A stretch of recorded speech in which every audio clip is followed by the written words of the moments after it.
Voilà. Bon, donc là, on va se faire un petit tour des résultats avec les gens qui ont été élus au premier tour.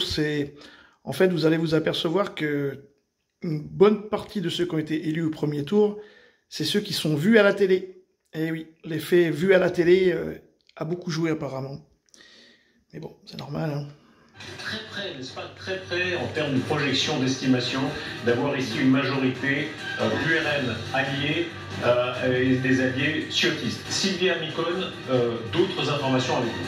Oui, effectivement, regardez ce qui se passe du côté du Rassemblement national. Sachez qu'il y a en tout cas au moins 37 candidats RN qui sont élus au premier tour. Et parmi ces candidats, Marine Le Pen, qui est effectivement réélue dès le premier tour dans sa 11e circonscription du Pas-de-Calais, Sébastien Chenu, qui est également réélu dans le Nord, Laurent Jacobelli, qualifié pour le second tour en Moselle, toujours chez les RN, Edwige Diaz, qui a elle aussi été réélue, tout comme Laure Lavalette. Parmi les personnalités battues, à présent l'une des figures du nouveau Front populaire, c'est Fabien Roussel, le patron du Parti communiste.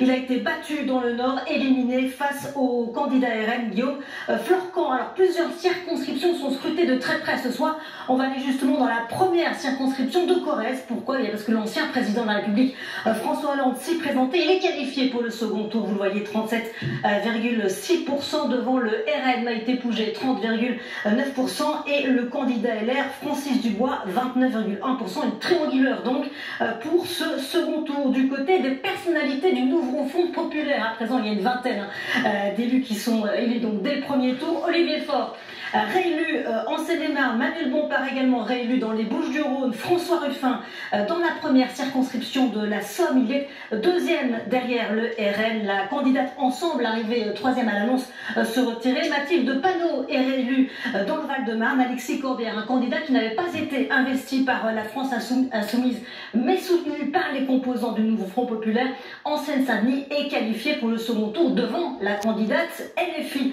Regardons à présent ce qui se passe pour les ministres sortants. Gabriel Attal, il arrive premier, qualifié dans les Hauts-de-Seine. Gérald Darmanin également premier dans le Nord, 41%. Marc Fesneau, ministre de l'Agriculture, il est deuxième dans le Loir-et-Cher. C'est très serré derrière le Rassemblement national.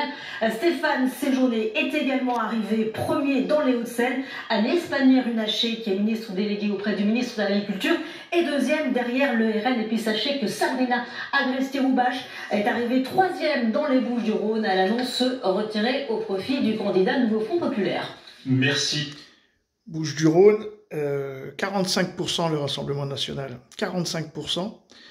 Éric Coquerel a été élu premier tour, donc c'est LFI, hein, à 65%. Et il y a aussi Olivier Véran, qui apparemment il est à 37 ou 40%. Olivier Véran. Et celui qu'on avait dit, comment il s'appelait là, celui qui était à Toulouse là, le prisonnier, là, Cahuzac, il a fait 13%. Voilà pour les dernières nouvelles. Salut les amis.